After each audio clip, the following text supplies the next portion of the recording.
ndiri mutadzi, Jesu akandifira, wakafa kuti ini ndichagara kudenga, senawani pamuti, ndinopona na Jesu, harudoro rwa Jesu, runopinda pamsoro, runotama senyanza, runogara narini, rudo rwakandiona, apo ndiri kusada, kana ndiri mutadzi, ndiri kumuda Jesu, kuda kwangu aziwa, zvene urombo wangu, neupenyu nemoyo, Jesu anochengeta, neupenyu nemoyo, Jesu anochengeta, neupenyu nemoyo, Jesu anochengeta.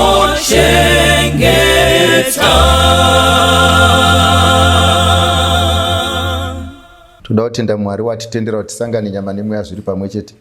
Toda kumupa mbiri nerukudzo nekuti zvakafanira iye. Baba wedu namuponesi musiki wedenga nepasi, tokutendai nenyasha rumbidzwa nekusingaperi. Patichitaura zveukuru hwenyu, tibetsere tisataure nezvedu asi taure nezvenyu. Kuvanakomana nevanasikana venyu vese vageroko, chandinonamatira ndechekuti vapei maguma netariro. Muzita renyu ndinonamata. Amen. Ndoda kutanga panapa ndaverenga mukati mebhuku raHabhakuku chapter 2 pavhesi ya15. Habhakuku chapter 2 pavhesi ya15 inoti, ane nhamo anopa wekwake zvinobata azvimwe, unovhenganisiramo uturu hwenyu, muchimudhakisavo kuti muone kushama kwavo. Ndodzokorera zvakare, une nhamo unopa wekwake zvinobata azvimwe, unovhenganisiramo uturu hwenyu, muchimudhakisavo kuti muone kushama kwake. First part yevhesi 16 yobva yati, mazvigutisa nezvinonyadzisa panzvimbo yezvinokudzwa. Panapa Bhaibheri riri kuti, mukatarisa panapa riri kuti izvo, ane nhamo anopa wekwake zvinobata, kana kuti ane nhamo anopa wekwake zvinodhaka.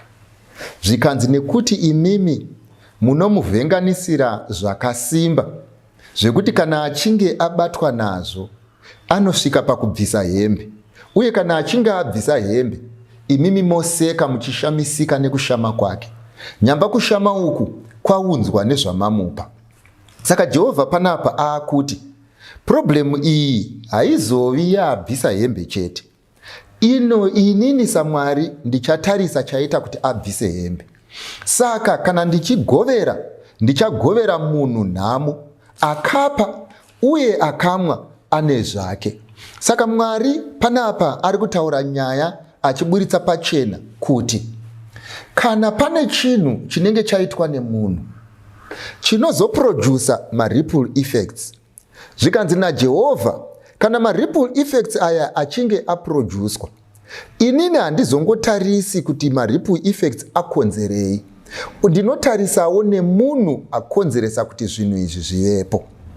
Ende pari panyaya yekudhakwa, mukatarisa Bhaibheri rinoti, waini mudadi, doro mupopoti, ani nani anobatwa nazvo haana kuchenjera. Asina handidi kugumira ipapo. Mukazoenda mukati mebhuku razvakazarurwa chapter 14 romva rati, rawa Bhabhiloni guta guru, nekuti rakaita kuti marudzi ose amwe waini yekutsamwa kweupombwe hwaro. Saka Mwari panapa paakanga achitaura newaini, waini iri mumavhesi andataura iri kutorwa nenzira mbiri. Kune waini yatinoziva, yatinomwa semamwiro atinoita mvura. Kana tichinge taimwa yotituma kuita zvinhu zvinodiwa naiyo kwete zvinodiwa nesu.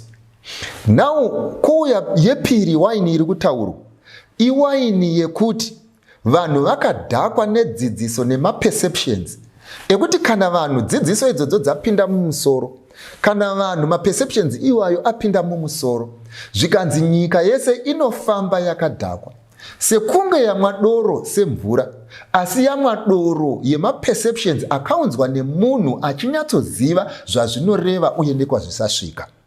So by the end of the day, panapa ndoda kuti uverenge vhesi inoyi uchitora kuti waini yatiri kutaura nezvayo handi waini yevanhu vanomwira kubhawa, iwaini yevanhu vane maperceptions asingawirirani naMwari, sezviri kutaurwa kuna Revelations chapter 14.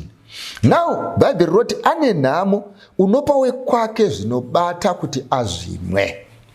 Zvandoda kuedza kuburitsa pachena vapana ndezvekuti iwewe une maonero ako ezvinhu, iwewe une mafungiro ako pazvinhu, iwewe une zvaunotarisira kuzobhenefita pazvinhu, iwewe unoti kana waita zvinhu zvako unoziva kwawakananga. Kune vamwe vanofarira pono, kana vachinge vagara nevasikana vavo vanoona pono kuitira kuti pono ivatungamirire mune zvimwe. Saka Bhaibheri panapa riri kutaura richiti kana vanhu vese ava vauri kupa zvinodhaka, kana vanhu vese ava vauri kupa njere dzisina kunaka, kana vanhu vese ava vauri kukontamineta vakazoenda mberi vachikontamineta nyika, usazoti handime munyaya yacho. Kana vanhu vauri kudzidzisa kudya mari, kana vozoenda vodya nevamwe vadhara yanga ichifanirwa kubhadhara school fees dzevana, usazoti handimo munyaya yacho.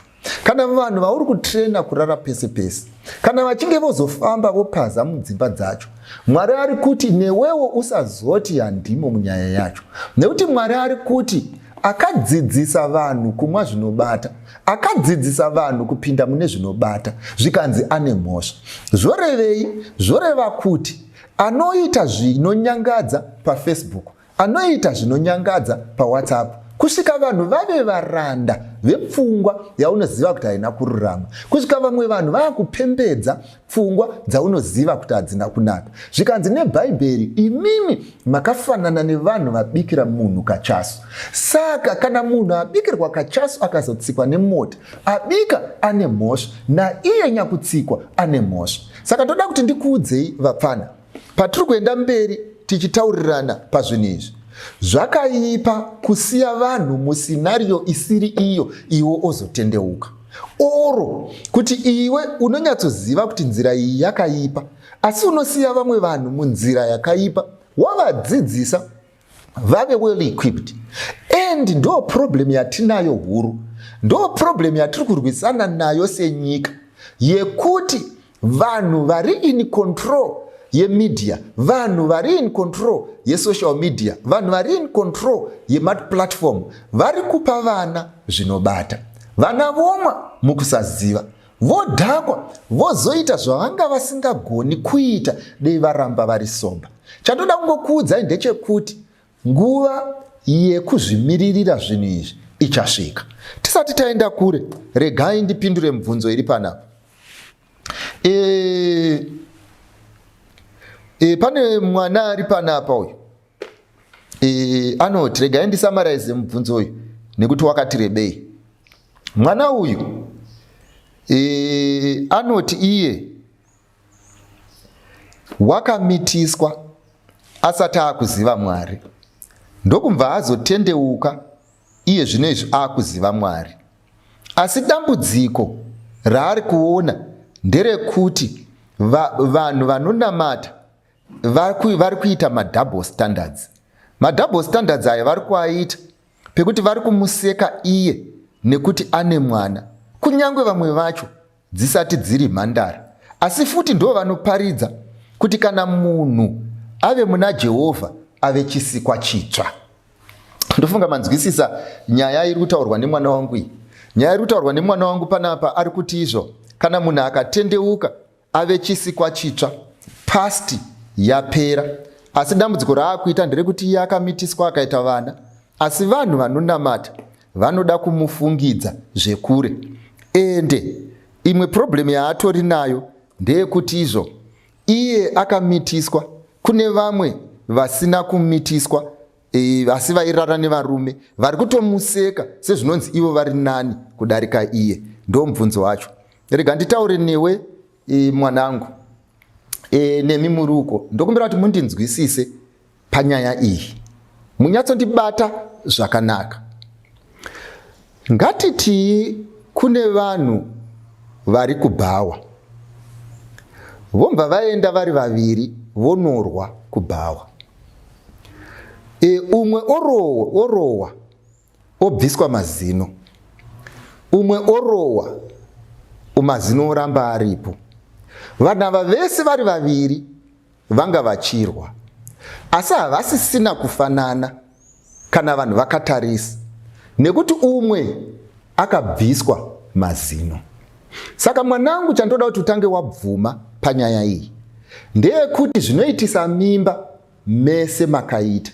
Mutsauko ndewekungoti iwo wakarohwa ukabva mazino, vamwe vakarohwa vakasara vane mazino. Ndo munyama wawakaita wekuti mazino hausisina.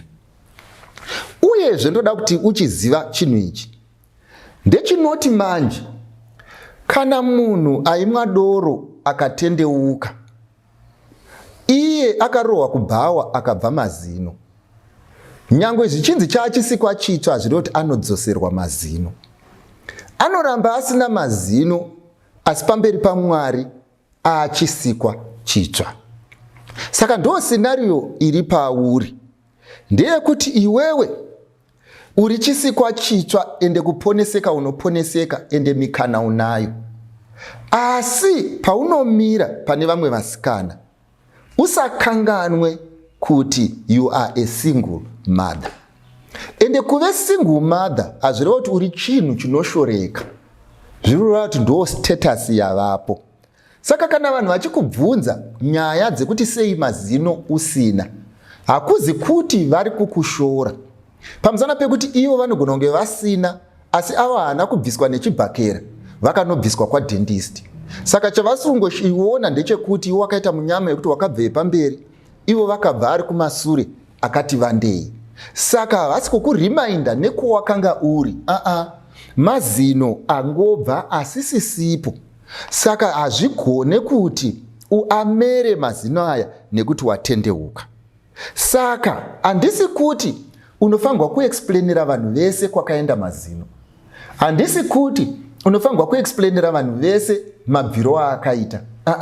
Ndiri kuti iwe muridzi wekushaya mazino, chirega kuita hasha iwe nevane mazino pamusana pekuti iwe hausisina. Unofanirwa kunzwisisa nekuaccepta kuti mukati medhiriwo iri iwe wakaita munyama, asi Jehovha unongokuda sezvauri.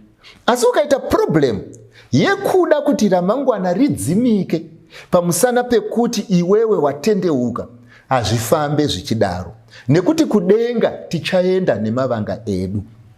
Uye uzive pamusika wekuroorwa ucharovorwa, pamusana pekuti kuve nemwana nekusave nemwana hazvireve kuti haucharovorwi. Asi paunoroorwa urangarire chinhu ichi, ndechekuti mamwe mavanga anoitika patiri anozodzika kudarika akaitika pane vanga. Ndobva ndadzokorora kune vamwe vana vangu variko, vekuti variko kumasure uko, kuti vana vangu vamwe vanhu vakadhemejeka, vana vangu vamwe vanhu vane mavanga, hakuzi kuti vakanga vakapusa, asi Jehovha akasiya mavanga iwayo achidzika. Saka pamunotamba zvinhu izvi, mutambe zvinhu muchiziva, zvimwe zvacho zvichakupa zita rinogara nekusingaperi, zvimwe zvacho zvichakupa status inogara nekusingaperi, zvimwe zvacho zvichakubvisa pamusika uchiri kuda pamusika, zvimwe zvacho zvichada a lot of explanation kumberi. Saka musazoda kuti nyika ikunzwisisei pamaifanirwa kunzwisisa makaramba kunzwisisa. Saka kana iri nguva yako yekunzwisisa, nzwisisa, kuitira kuti usazotinetsa nekuti tikunzwisise muscenario isiri iyo. Saka it's all up to you handina munhu wandiri kutsikirira pasi, ndiri kungotaura kune vasati varasikirwa nezvinhu izvi kuti uzive kuti ukaramba uchitamba pasiripo unogona kufanana namai vako. Yafai. Yepiri, uyu ari panapa abvunza mubvunzo wake anoti izvo, inini maonero angu ndinofunga kuti, ndodzokorera mubvunzo uyu, hanzi ndinofunga kuti hapana need yekuti tirambe tichingoita what about tomorrow. Tinofanirwa kumboita zvanhasi tombonakidzwa nhasi. Zvaari kureva ndezvekuti munoramba muchitaura kuti no, ndiri ndaakuisa mashoko angu munyaya iyi. Ari kuti munotaura kuti no, kana uchipfimbwa imbosiya kutamba gemu risina kuita chekuita newe, uye kana uchipfimbwa pfimba wakatarisa ramangwana usatarise zvanhasi. Iye akuti tikada kutarisa ramangwana munotibvisa pavanhu vanonakidza, mukada kutarisa ramangwana muri kutibvisa pagemu rinonakidza. Saka iye ari kuti inini ndinofunga kuti ngatisiyanei nezvamangwana timboita zvanhasi. Mwana wangu, ndafarira point yawataura yekutanga yekuti wati inini ndinofunga kuti. Inini ndaakuti kana ari iwo mafungiro ako aya, kufunga unogona kunge uchifunga asi unofunga sebenzi. Yafai. Uyu ari panapa uyu ari kuti izvo ane musikana, iye akuda kuroora, musikana ari kuti I'm not yet ready for marriage. Saka oita sei? Imavana imimi ina handinyatsonzwisisa kuti ndoramba ndingodzokorera here chinhu 1.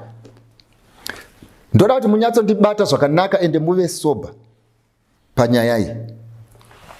Musi unopinda munhu musvitsa tsvene inofanirwa kuita a memorable day. Musi unopinda munhu mumuchato make anofanirwa kupinda akafara without regrets. Musi unopinda munhu musvitsa tsvene haafanirwi kupinda semunhu watongerwa rufu ari kupinda mujeri. Musvitsa tsvene munhu haafanirwi kuudzwa kuti uchanakidzwa, anofanirwa kupinda achinyatsoziva kuti ndichanakidza. Saka mukudanana, if you failed to prove by your way of life that zvakakodzera kuti musikana auye azogara naye, don't try and do that which you failed to do by way of life oda kuti iwewe uzviite by way of explanation.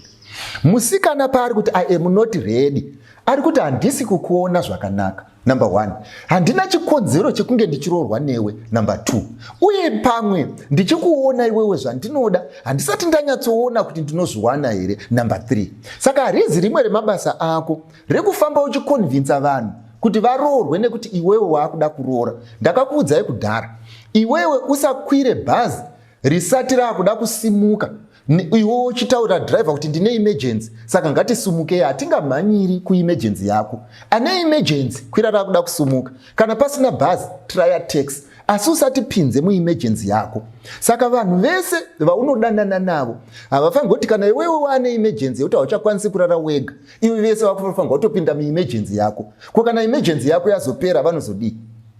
Saka panedze kuroorana apa, ane emergency dhila nevane emergency. Aakuda kuinda itani dhila neaakuda kusumuka.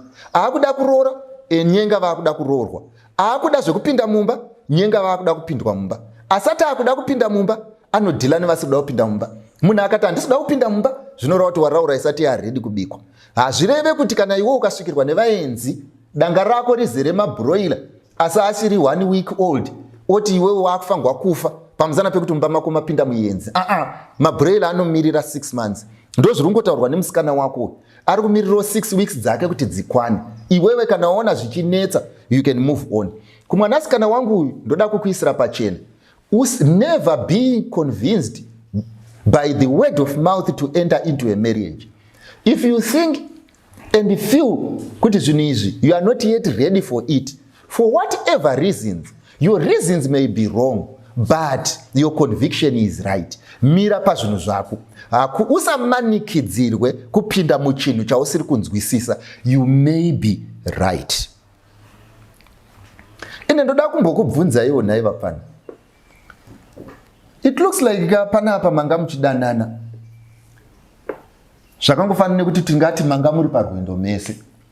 Kwero rwendo iyi rinozongoti muri pakati parwo zvomwedzi tasvika. Manga musina kutaurirana here kwamuri kuenda? Manga musina kutaurirana here destination? Manga muchingofamba here semapenzi? Muchingodzika nerodhi muchingoenda? And now wakuda kuti munhu tasvika pasina chiri kuratidza kuti izvo asvika. Hazvigone. Be methodical when you are doing these things. Think when you are in these things. See the future before it comes.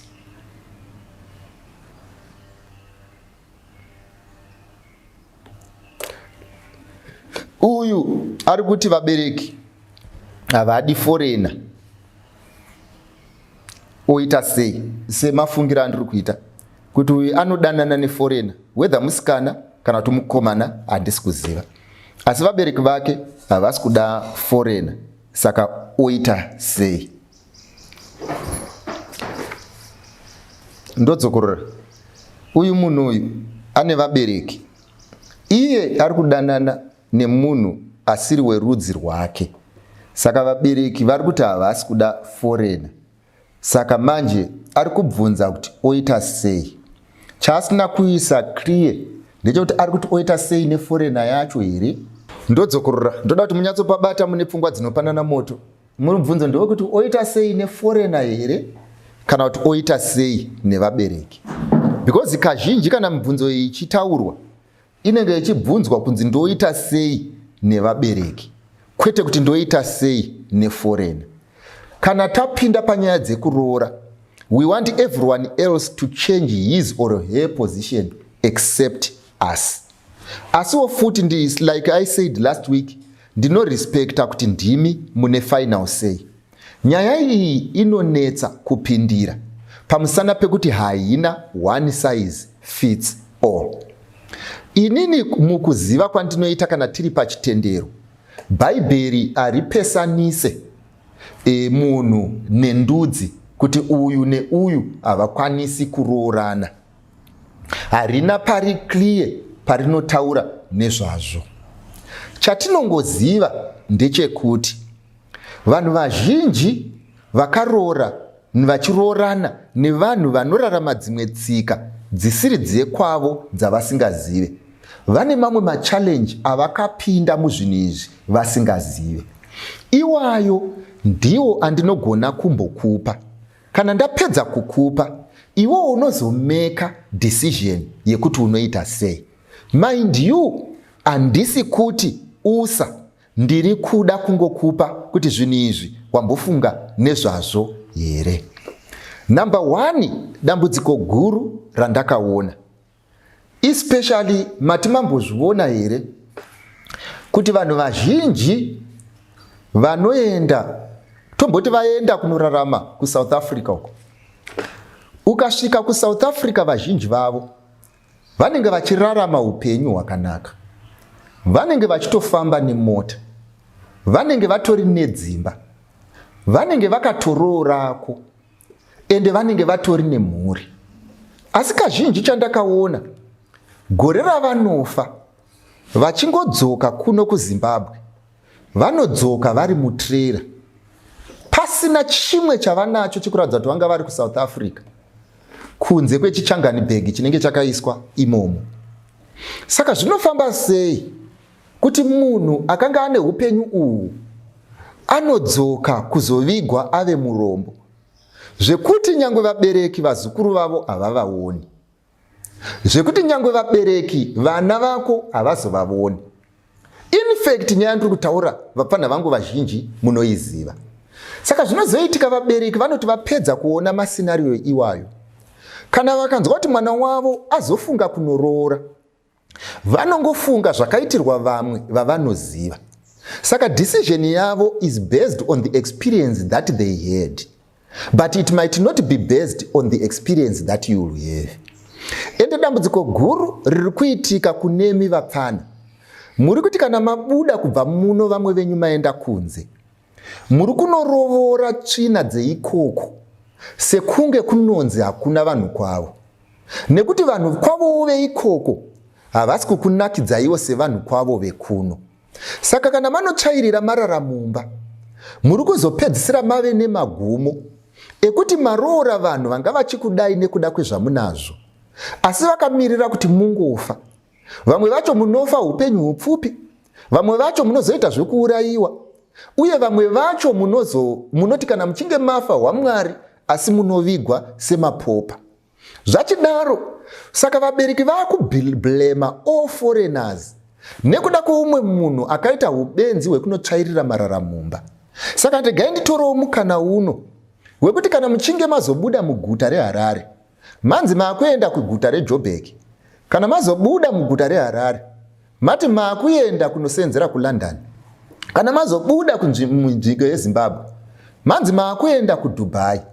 Chandoda kukuudzai vapfana ndechekuti London haikungirwi hata, ndechekuti Joburg haikungirwi hata, ndechekuti Dubai haikungirwi hata. Musawanze speed pazvinhu izvi, pamusana pekuti vazhinji venyu madecisions amuri kuita haasiriwo.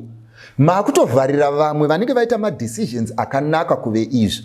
Vamwe venyu kana maenda kuyunivhesiti, vanhu vamunongonozivana navo ndevamunomwa navo, vanhu vamunongonozimwana navo ndevamunosvuta navo, ende ndo vanhu vari kuzikanwa muchinzi taakuda kuroora. Kana muchinge maroora zvoramba kushanda, pamusana pekuti kudiko, pamusana pekuti community yacho yamairarama mamuri yakadhitemaina ramangwana renyu, yapedza kudaro ndokubva yachidestroya mikana yevamwe vakanga vaita magood decisions, but vabereki havachaonesa ari good. Why? Nekuda kwekuvakatangira.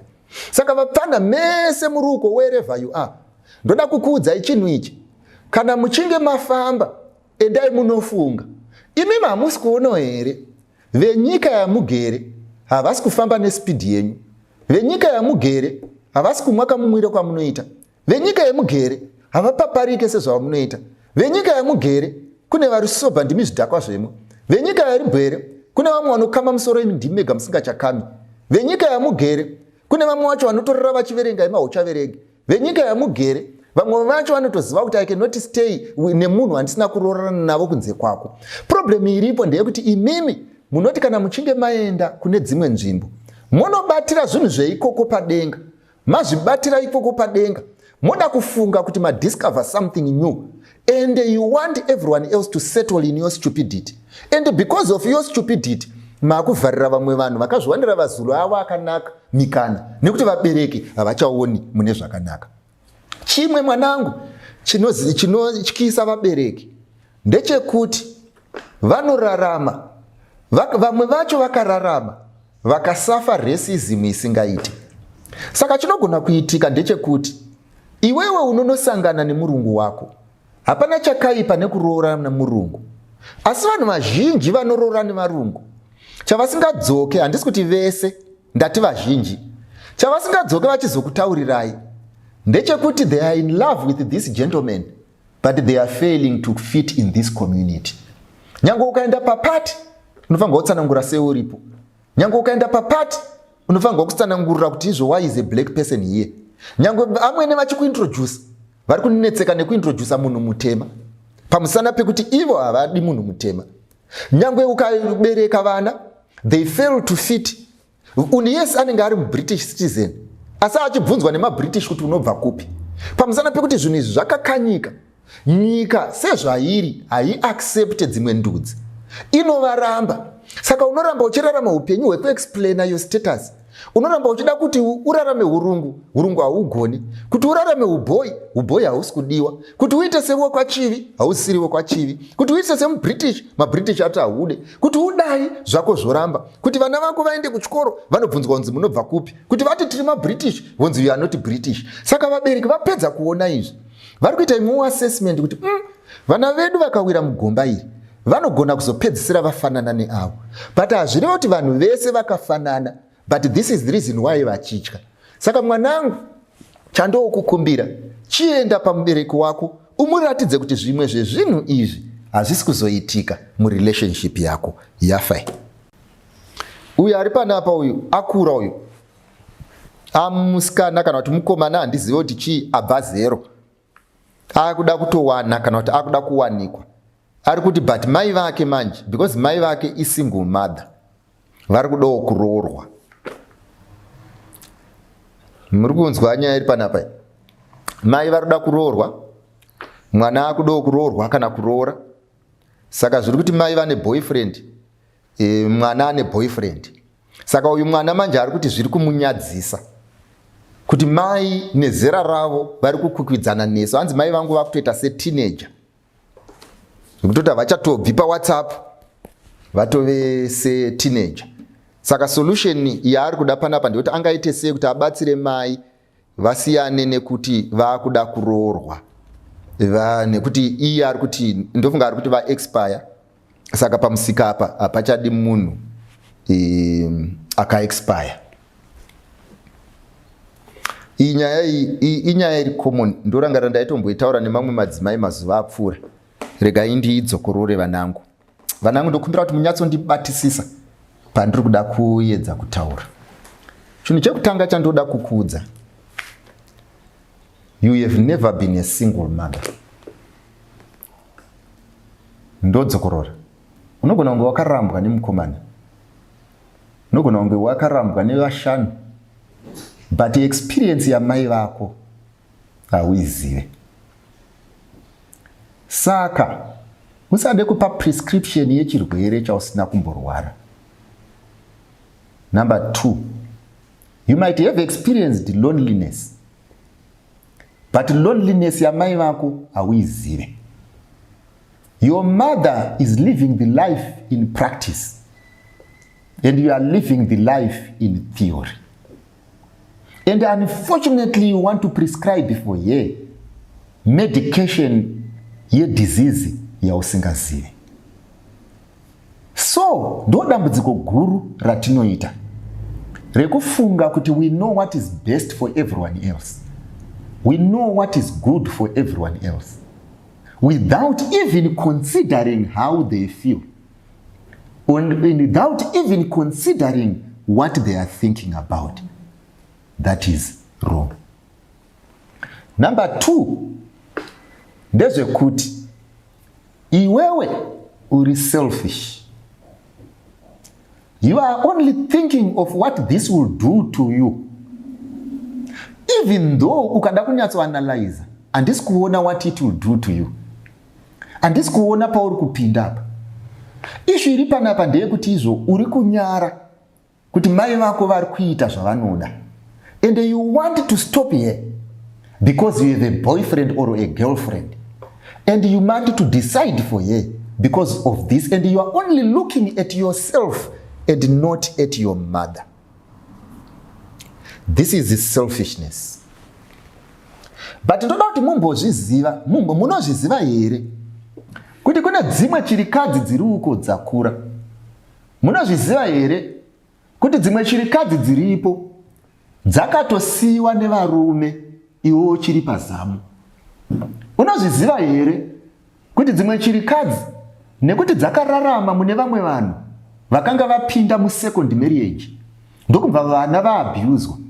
Dzimwe chirikadzi dzikameka decision kuti dzimwe nenguva ndikaita chinhu ichi vana vangu vachaabhuzwawo. Saka nekudaro chandinoda kuita ndechekuti regai ndimborera vana vangu kana vachinge vakura ini ndozoroorwa hangu. Saka your mother sacrificed her independence because of you. And iwewe now wasvika pamusika, now that wakura, you are now telling her kuti suffer continue. She did this for you. And you always want her to sacrifice everything to include her peace of mind because of you. I think you are being selfish. Mafungiro angu kwete ako. Mafungiro angu. Ende kune vana vazhinji vane mafungiro iwaya. Vekuti life is all about them. And it has nothing to do with other people. Do you know the reason why your mother got to this level vakadaro? Do you know kuti mai vako vanochema kangani vakarara? Do you know the pressure that he has?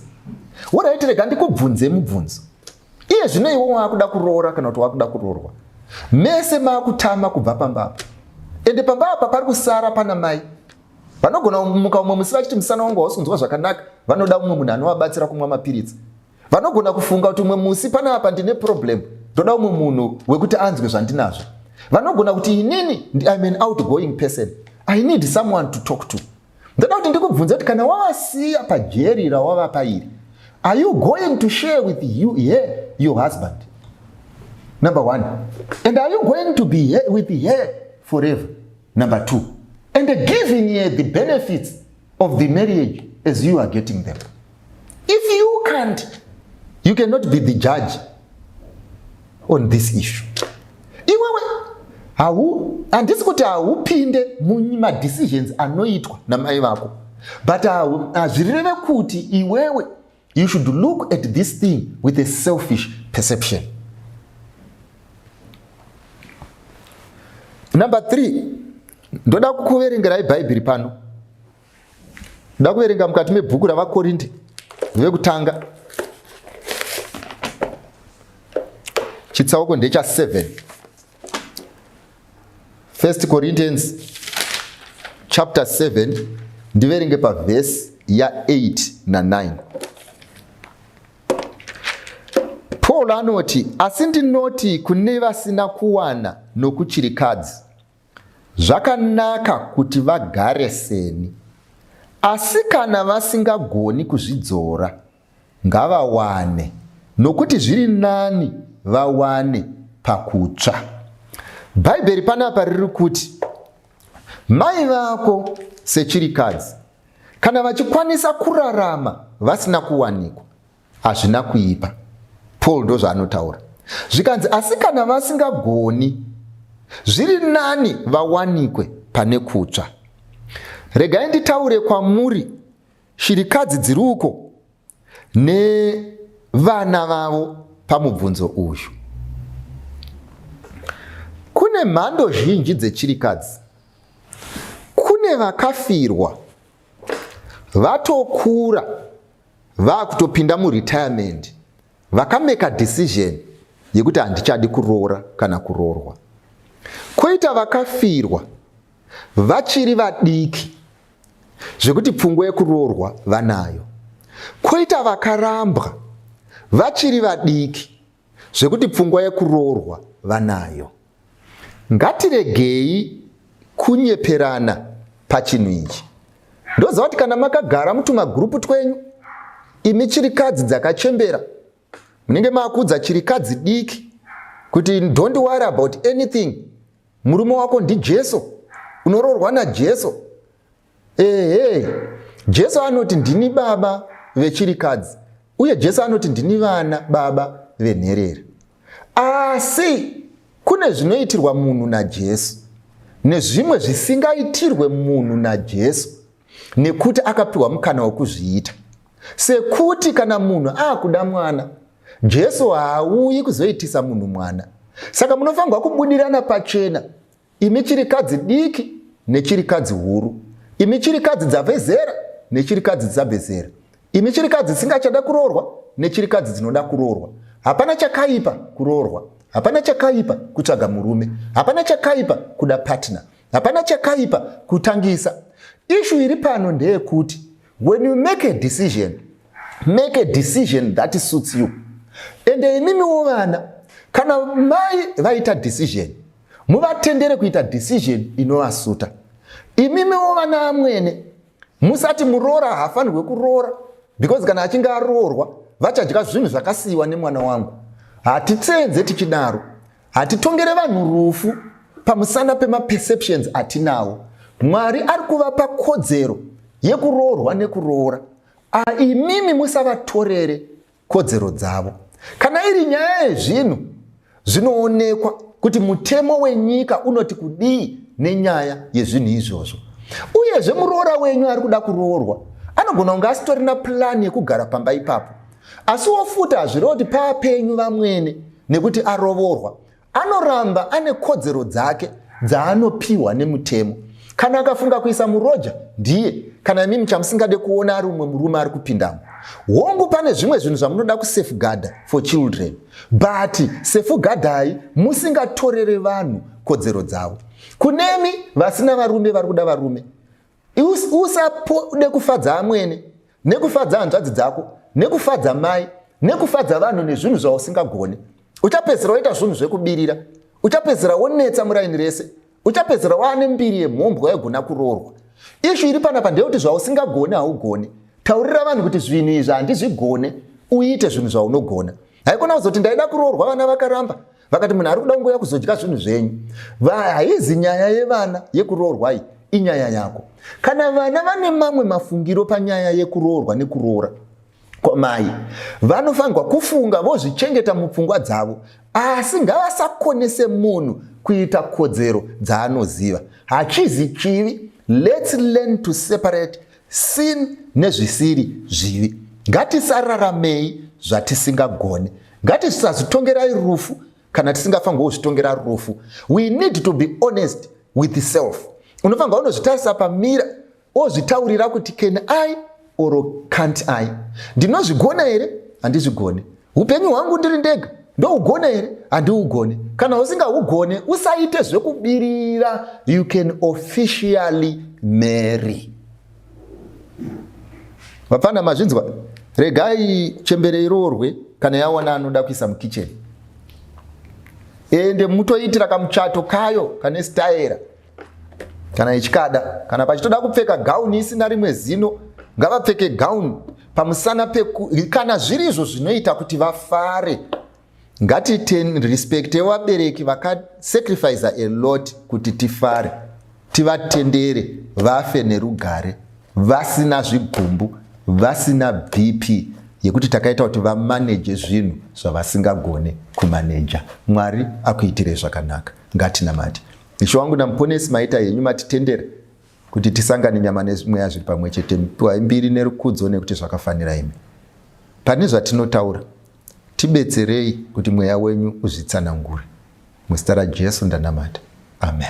Vese vanonzwa rauranyi, soko rakanaka murise pasi, kuti vanhu vese ngarinzweni, uyo unoda, uyo unoda, tumasoko pagomonemikana, Baba wadikanwa ari kudaidza, uyo unoda, uyo unouya nasi uya, pinda pamusiwo wazarurirwa, Jesu ndiye nzira yeidiyega, uyo unoda, uyo unoda, tumasoko pagomonemikana, Baba wadikanwa ari kudaidza, uyo unoda, uyo unoda dawiraidi, uyo unoda tiwira ngeizwi, uyo unoda upenyu darini, uyo unoda,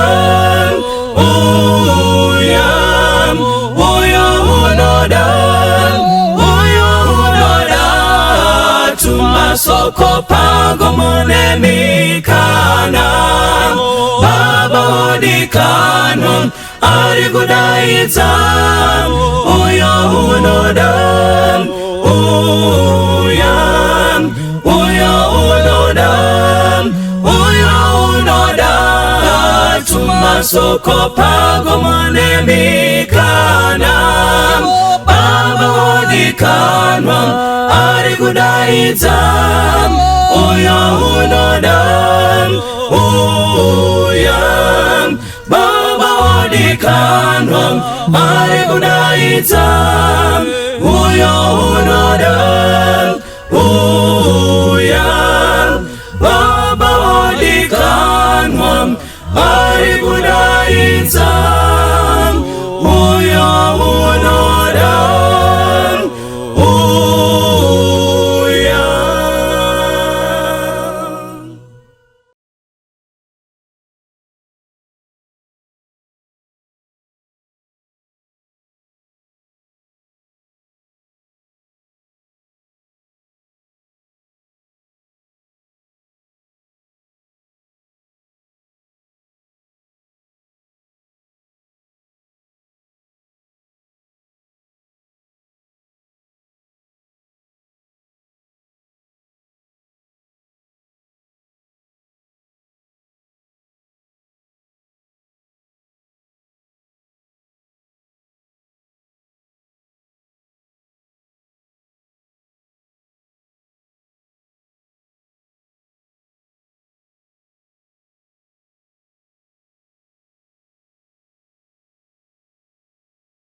kana vanhu vauri kudzidzisa kudya mari, kana vozoenda vodya nevamwe vadhara yanga ichifanirwa kubhadhara school fees dzevana, usazoti handimo munyaya yacho. Kana vanhu vauri kutrena kurara pese pese, kana vachinge vozofamba vopaza mudzimba dzacho, Mwari ari kuti newewo usazoti handimo munyaya yacho. Nekuti Mwari ari kuti akadzidzisa vanhu kumwa zvinobata, akadzidzisa vanhu kupinda mune zvinobata, zvikanzi ane mhosva. Zvakaipa kusiya vanhu musinario isiri iyo iwo ozotendeuka.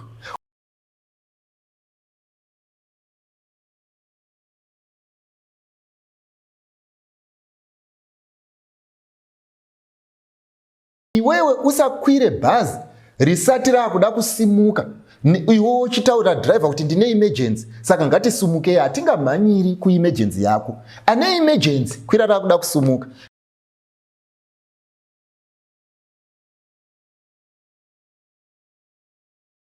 Akuda kuroora, nyenga vakuda kuroorwa. Akuda zvekupinda mumba, nyenga vakuda kupindwa mumba. Asati akuda kupinda mumba, anodhila nevasikuda kupinda mumba. Munhu akati handisikuda kupinda mumba, zvinoreva kuti waraura isati yaredi kubikwa. Hazvireve kuti kana iwe ukasvikirwa nevaenzi, danga rako rizere mabroiler asi asiri 1 week old, oti iwewe wakufanirwa kufa pamusana pekuti mumba mako mapinda muenzi. Mabroiler anomirira 6 months, yafai.